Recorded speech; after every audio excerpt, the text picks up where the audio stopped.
What was maybe a little bit different for us was how we went about creating this one.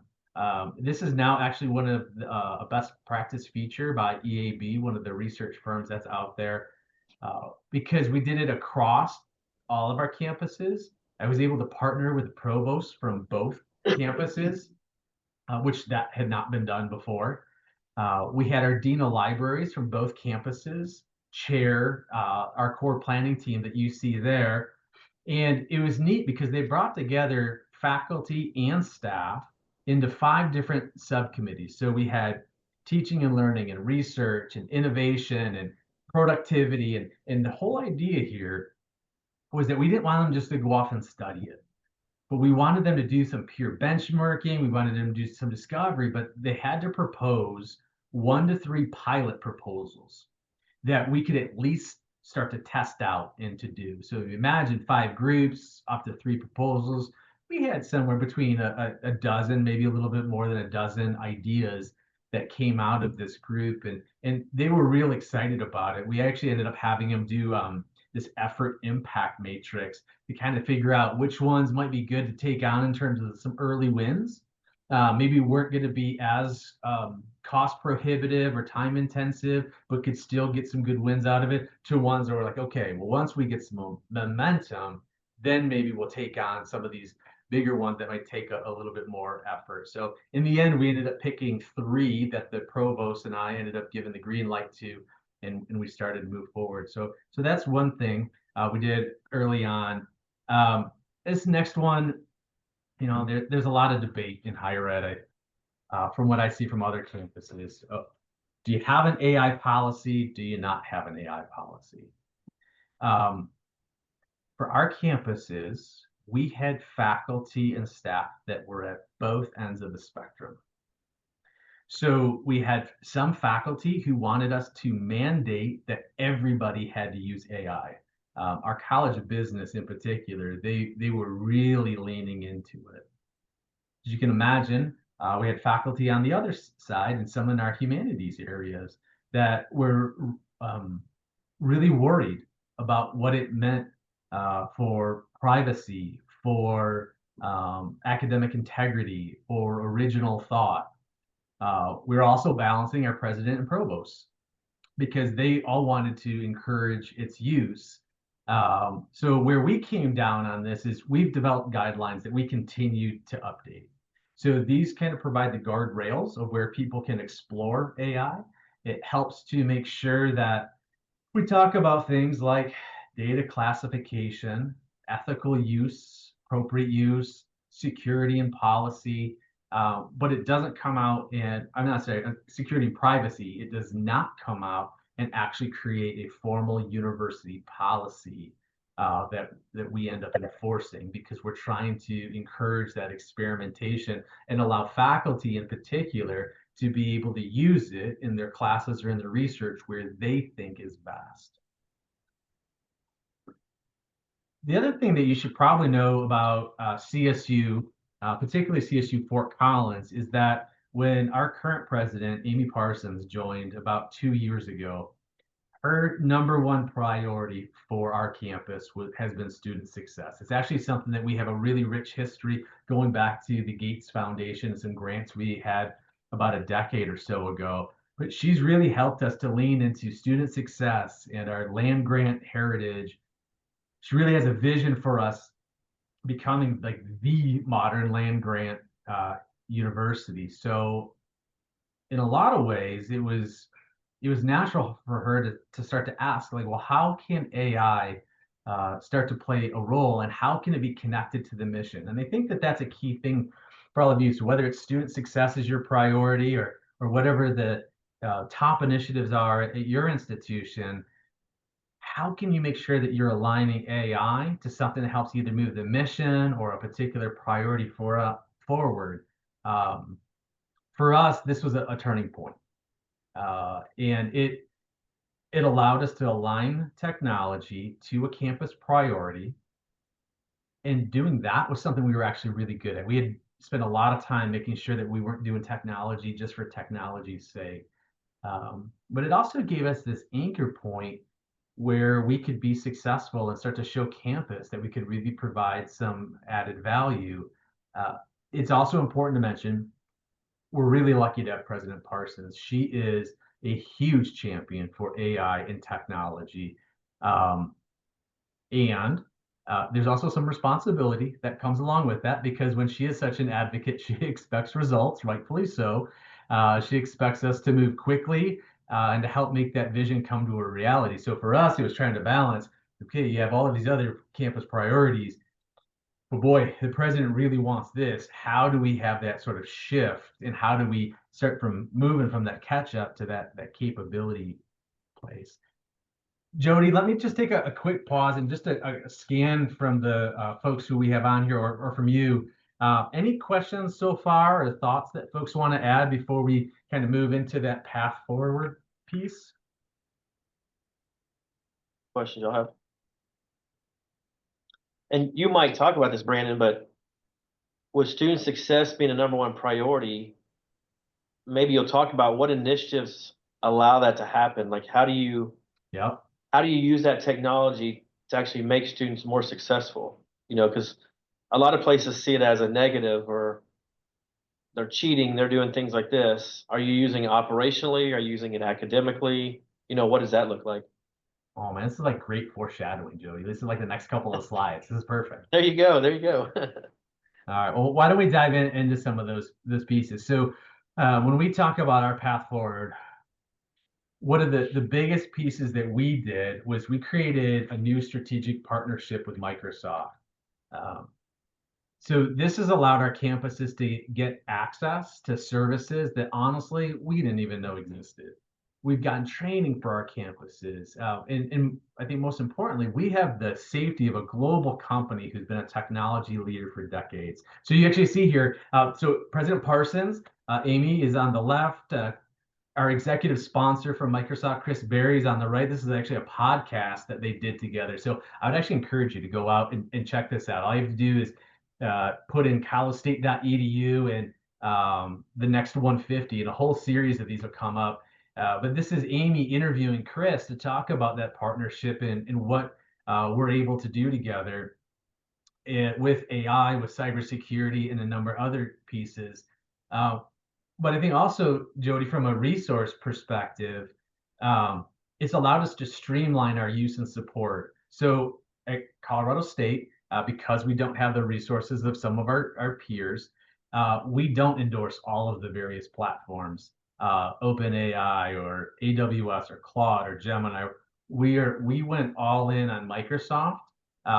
We picked them because their enterprise AI solutions integrate with all of the Microsoft ecosystem. So if it's Power BI, Fabric, our Azure cloud offerings, and because we didn't have those resources as some of the more wealthy campuses, it allowed us to simplify our environment. It allowed us to make sure that we could become the best at supporting one thing instead of supporting all of the things.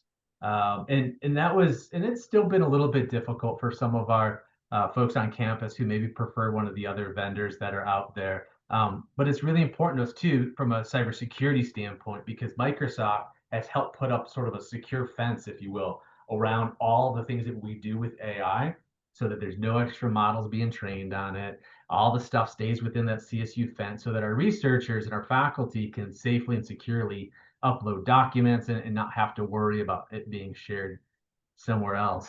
The other thing that I would tell you that gave us some of these capabilities is what we call the AI design team. We saw where President Parsons wanted to go. She had so many ideas for advising and being able to upload transcripts and being able to have students search this at 2 o'clock in the morning when those advisors weren't, available. But quite frankly, we didn't have the technology capabilities to be able to do some of these things. So in steps the AI design team. So we put out this call for a cross campus and cross system group who was interested in working on AI.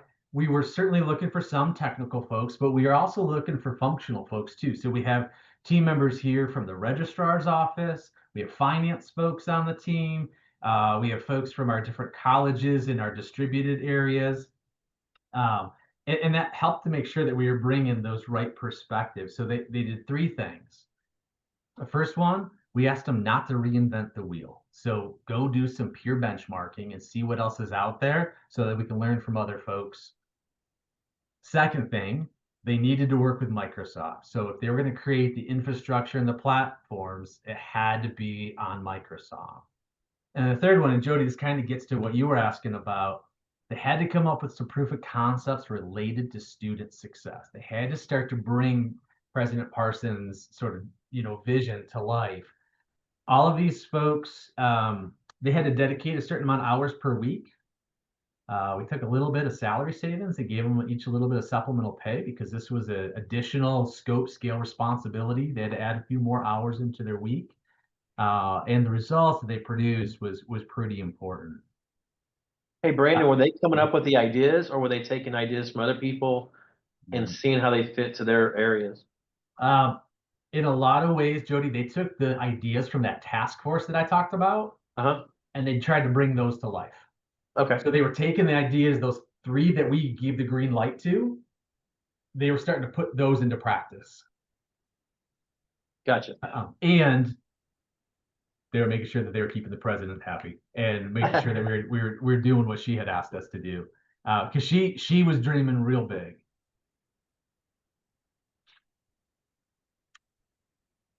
So for us, and this is just a couple key things before we dive into some more of the actual use cases. So we're all in on Copilot.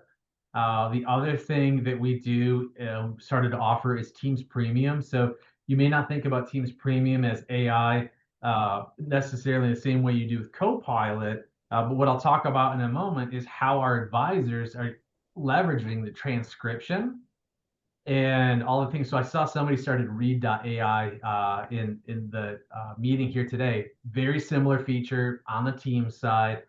But we got some really cool use cases of how they're able to take some simple meeting notes and be able to harvest so much productivity time back to be able to dedicate to students now.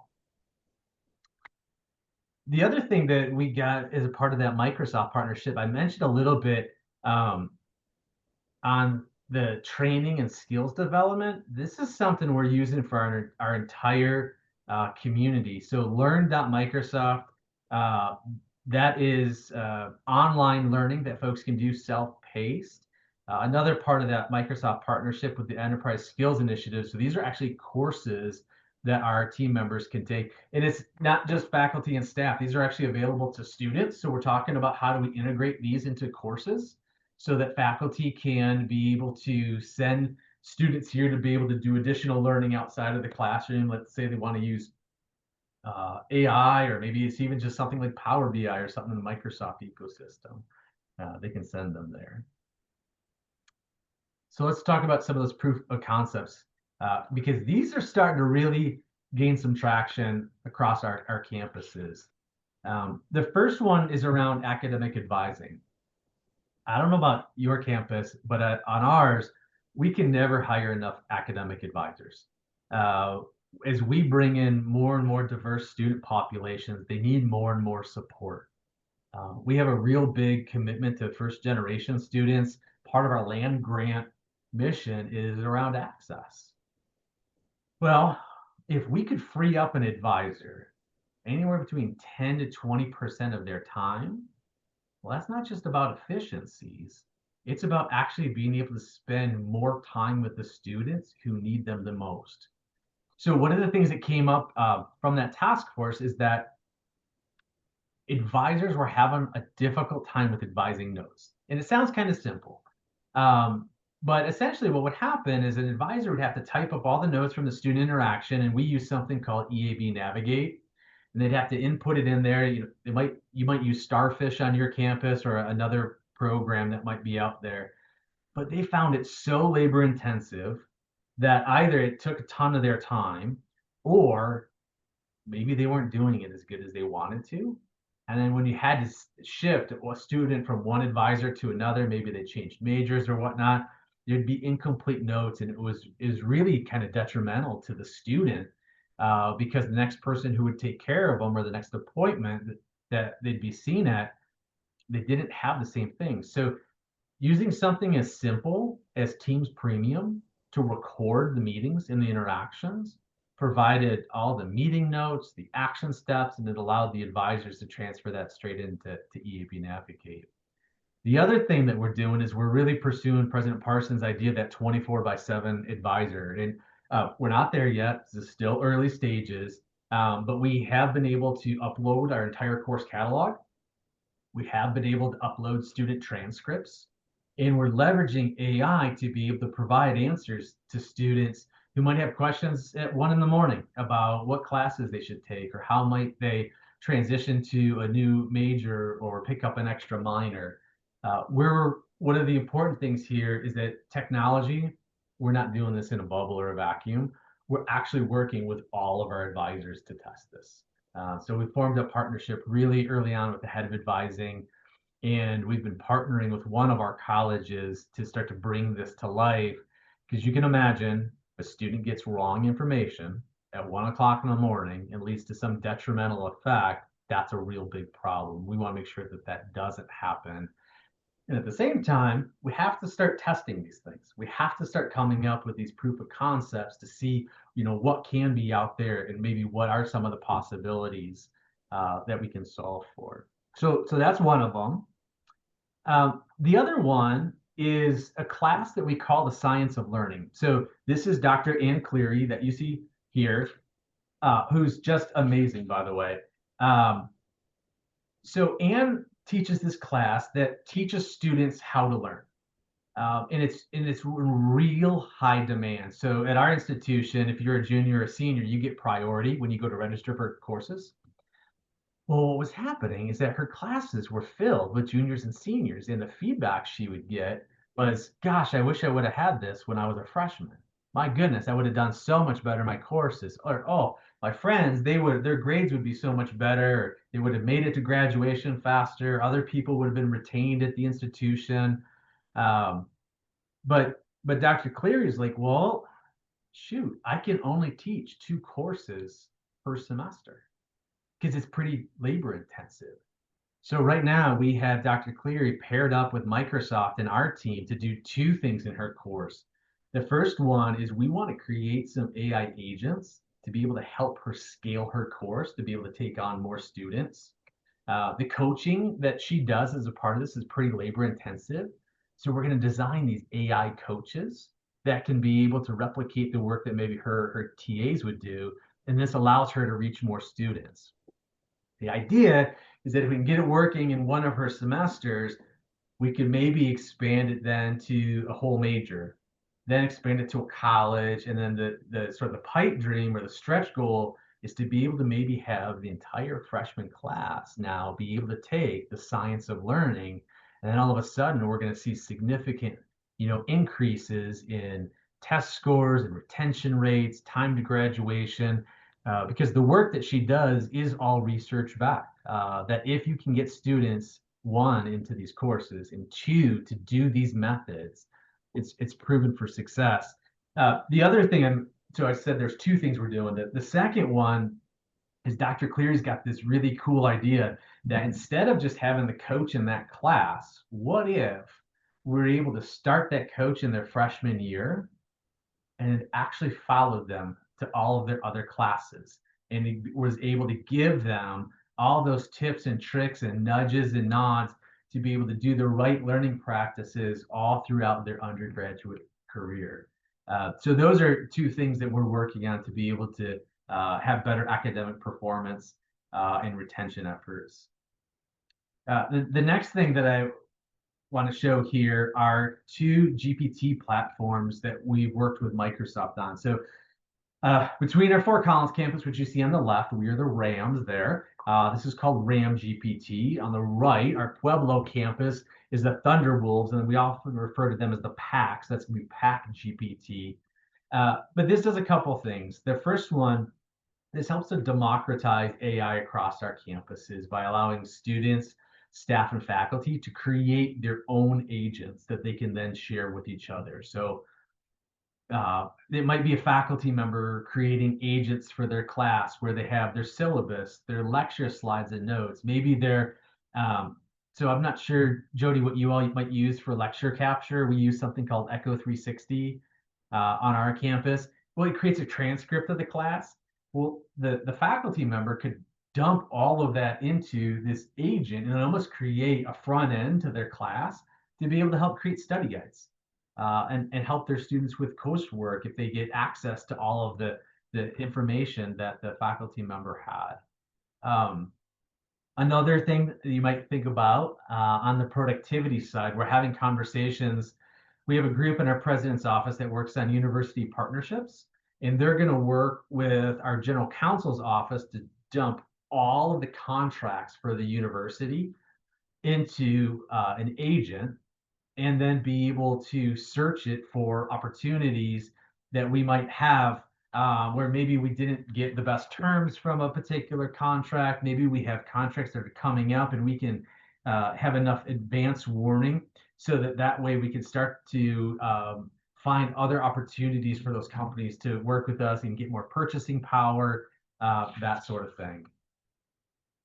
The last thing that I'll mention here is as we democratize those AI agents, we're excited to see like where it goes and grows. We think that lots of folks are going to come up with ideas that we never thought about, but it all does it again within that secure CSU fence. So nothing leaves our Microsoft area. It's not, the models aren't trained on it. And we're able to upload whether it's private research or faculty documents or what have you into this and know that it stays within our environment. The last thing I'll share, and then I'm happy to open it up to questions. I'm curious about the thoughts that you all have. Just last week, I thought I'd share some pictures with you around two events that we did at both of our campuses. To the upper left, you see the Fort Collins campus. The upper right, you see our Pueblo campus. Um, this was in partnership with Microsoft, and this helps with the AI literacy on our campuses. We had two pretty big events. About 450 people attended across the two campuses, but we launched our CSU GPT platforms. We increased that AI literacy because we had breakout sessions, we had hands-on learning labs. We brought in industry experts for keynotes and fireside chats, and the whole day was about meeting folks where they're at, no matter where they are, kind of going back to the beginning of when we started, we have folks on both sides of the spectrum. It was about creating conversation. It was about curiosity. It was about collaboration. It was encouraging folks to experiment a little bit. And depending on where they were at, maybe they were just taking their first step into the pool, and other folks were going a little bit deeper. But we thought that this was just another step in our journey as a campus and as a system.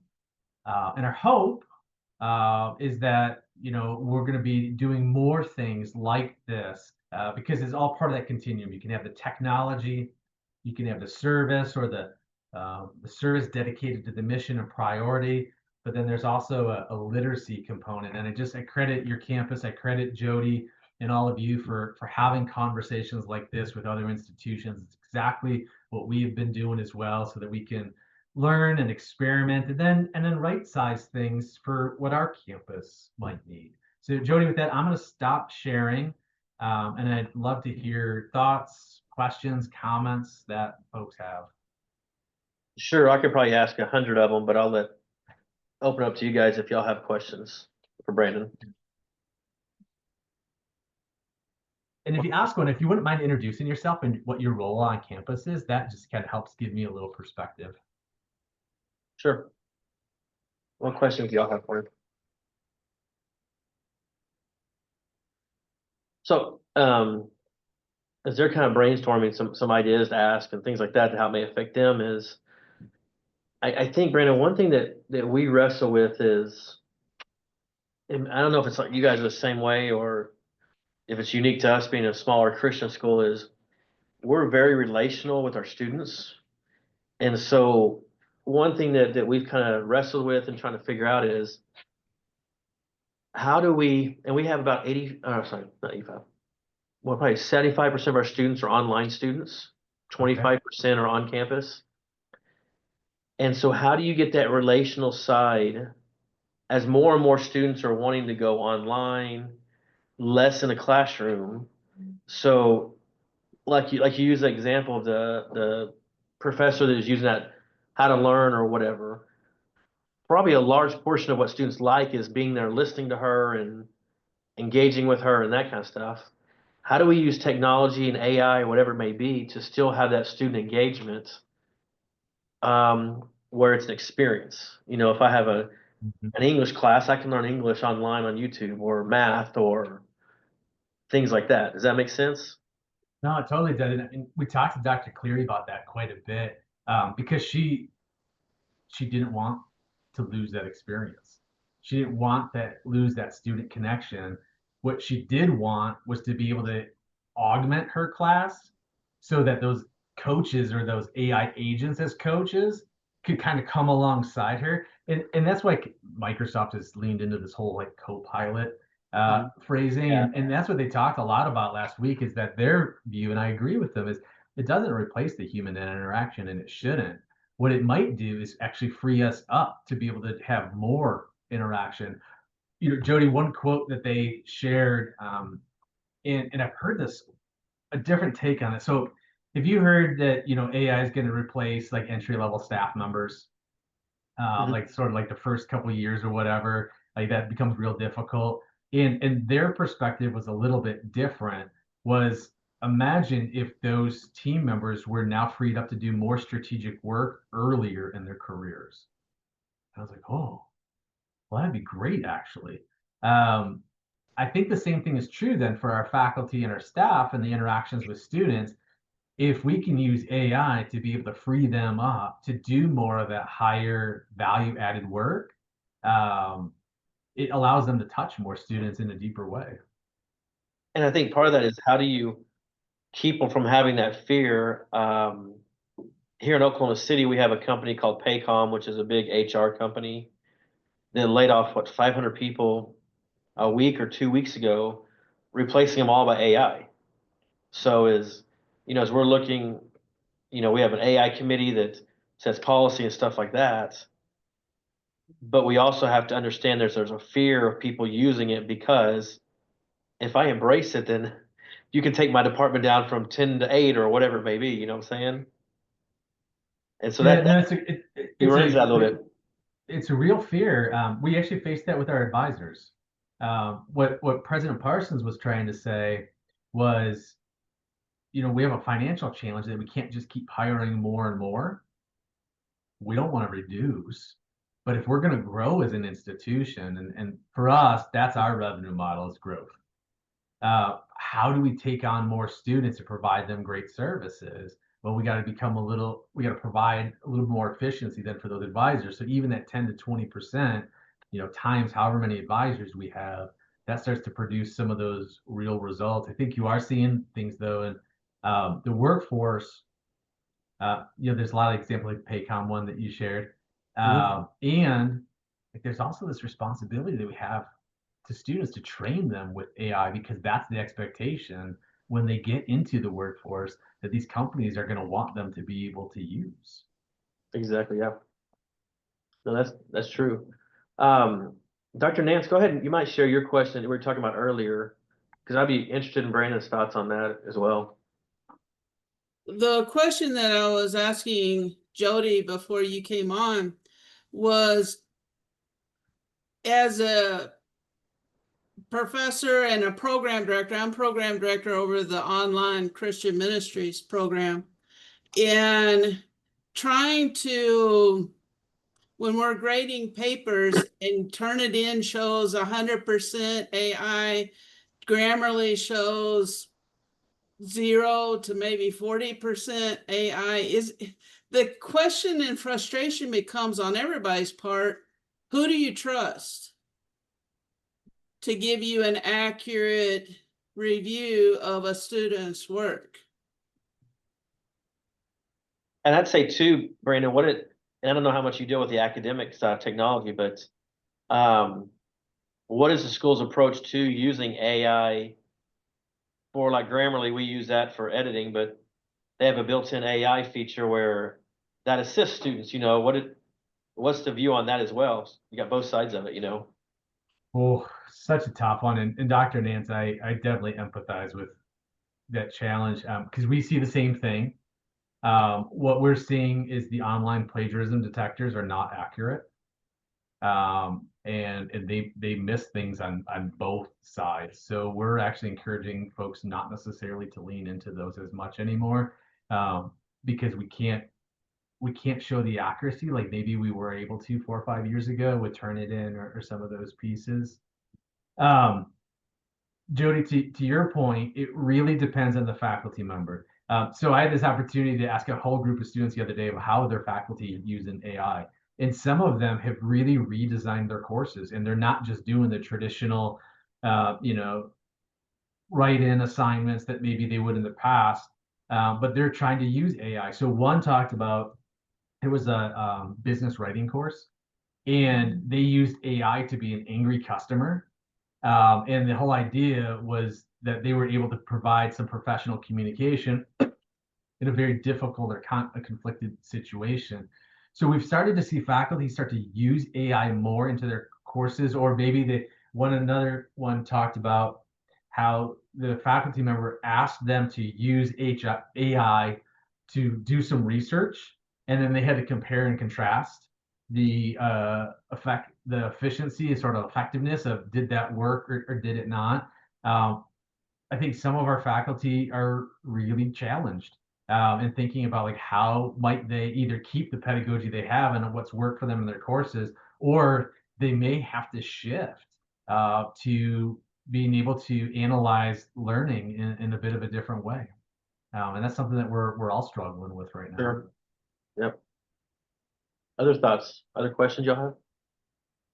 Yeah. Please share your name and what you do. My name is Caleb Schirmer, and ironically, I'm the coordinator of student success. Great. I supervise all learning assistance programs like tutoring and time management, and I run Grammarly from behind the scenes. And I guess, and I did one time I just asked a bunch of students what their thoughts are on AI, and it's really just some of the feedback that they have. I'm thinking it's really important to like glean from when we're trying to like figure out what is student success really. And in your task force or your design team, have you got input from students or had a rep from a student to see how it concerns them as well? That's a good question, Caleb. That's a growth area for us. So we've just started to lean into our student government more on campus. And we have a group of students that's really connected to our student technology fee. And that's where we started to do a bit more engagement with them to see how they're using it in their courses. It was, a little bit interesting when I asked that same group about how their faculty were using it. I asked them how they were actually using it. And a lot of it came back as more of those student success study guides, tutoring, learning, and just taking a lot of their faculty members' PowerPoints, lecture notes, those things, and they were already dropping it into AI agents to be able to learn from that. But that's an area where we're still looking to grow. Thanks. Any questions from the online group we got?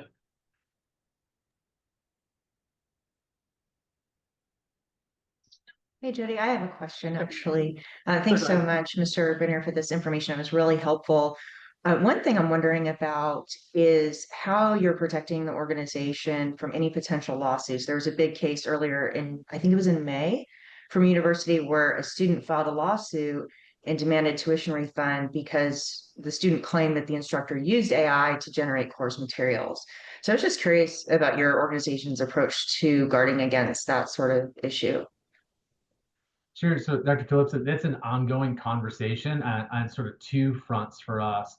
On one, it's with our general counsel's office to make sure that they're weighing in, particularly on those AI guidelines of what we're sharing with folks about what to do, what not to do. But then also partnering that with our provost office. We're thankful on our campus that that's a really good relationship between those different areas, and making sure that we're setting expectations with our faculty about what to do, what not to do, but then also communicating with our students that in some cases, like this is providing a better learning space and an environment for them. One thing that we've talked with, and we have a group called the Institute for Learning and Teaching, so TILT. If you ever go out to calostate.edu and just type in TILT, they have been doing amazing training with our faculty about both what to do, what not to do, but also how to set expectations for their courses at the beginning, whether that's in their syllabus or other pieces, to really call out how they are or are not using AI, what their expectations around the use of AI in their course. Because our faculty, again, going back to sort of the multiple ends of the spectrum, we have folks who really want to promote its use in their course, and that's an expectation that students are using it. And then we have other folks who really prohibit its use in that course. And what they've found is through the different professional developments we've done with faculty, that seems to be the best way to get to our faculty, is through that Institute of Teaching or Learning and Teaching, in providing use cases, examples, and opportunities to learn what to do in their courses. And Thank you. yeah, kind of building off what she said was, how do y'all handle if we have a teacher that's using AI to grade papers? Like, what have y'all had those discussions there? Is if a student can't write it, should the teacher be able to use AI to grade it? Or I don't know. That's the discussions we've had. That's a great question, Jody. I might have to get back to you on that one. I actually haven't talked to our provost about what's happening. My guess, though, is that that's where our group in faculty affairs starts to weigh in on. But yeah, let me get back to you. That's a good question about what. Well, I think that's part of it, is the students understand their guidelines, but at the same time, what are the guidelines for the faculty as well? They might be able to do a better job grading with AI, because it catches everything. You can put the rubric in and say all the stuff, Sure. but at the same time, they're paying for an education, or they're paying for AI. It's interesting too. I don't know if you all have used, whether it's McGraw-Hill or Pearson or whatnot for textbooks, they all have online simulations. They have for years. Yeah. I mean, I haven't taught for over a decade, and I remember back then when I was teaching MIS classes, I could have them do this My IT Lab piece, and the whole thing was all graded online. Mm-hmm. Okay, well, how is that different than maybe using some of the AI pieces? It's in this sort of interesting conundrum spot that we're in the in-between zone right now. Absolutely. Because I didn't grade those back then, right? Those were auto graded. I might go in and spot check them because they would still produce some errors that maybe wasn't accurate. Yeah. And I think some of the things are going to be similar now. Even when Dr. Nance brought up some of the plagiarism, like scanners, like Turnitin, we have found that in some cases those just aren't accurate. And now what do we trust going forward? Well, and that's what she was asking me, is like, which one's the best one? Well, we use Turnitin, but Totally. as it's copy leaks or something like that's another one that we've looked at, and they're all changing and getting better, but AI is getting better as well. Yeah, that's right. Other questions anybody has? I guess the last question I have is, how do you guys determine priorities operationally versus academically? Operationally, making the student experience more efficient, whether it be through registration, through enrollments. We're looking a lot at the agentic AI and how that can help us. But at the same time, the academic process is super important too, because, we always talk about our competition is not necessarily other universities around here. It's the experiences students are having with Amazon or other places they're interacting with. So that's their expectations when they come here for an education. So how do we keep up that and deliver their expectations so they have a great experience? So I'm just curious how y'all decide what priority, whether it's academic or operational or what. I love it, and I don't know that it's the right way, Jody, but it's something that works really well for us. If we go back to those proof of concepts, we're trying to do sort of those pilots in a couple areas all at the same time. And then what we ask is our president and provost to help us prioritize it. So provost gets the Gotcha. academic side, president kind of gets final say. And then right now we're doing that one with the president's office and general counsel. So that's one of ours on the productivity administrative side. And then we have the science of learning course on the academic side. So we're trying to make sure that we're moving forward both places at the same time. But both are designed as sort of that pilots that could scale if it works. But what we're worried about is that if we put all of our eggs in one basket and it doesn't work out because we haven't done a ton of this stuff yet, then maybe we made the wrong bet. So that's why we're trying to do a little bit on both sides. And then of course for us, the power of having Microsoft come in and kind of sit alongside of us to be able to help us with some of these things allows us to move to that scale a whole lot faster. Gotcha. And for us, it's trying to figure out how fast or how slow to move, because coming up with the projects is not a problem. We got lots of problems to solve. So, but at the same time, it's how fast do we do that? You know, being a smaller school, we can be more nimble, that we can basically go down the hall and talk to a faculty member and say, hey, let's do this. Like, okay, cool, let's go. You know, but at the same time, we got to be careful with technology changing, all that kind of stuff, that we don't get too wedded to one technology and then, I don't know, OpenAI takes off or something else. And then we got this, then it becomes quickly dated technology, so to speak, you know? So. Yeah, because right now it almost feels like each week the different AI providers kind of like jump each other in terms of which one's the best one.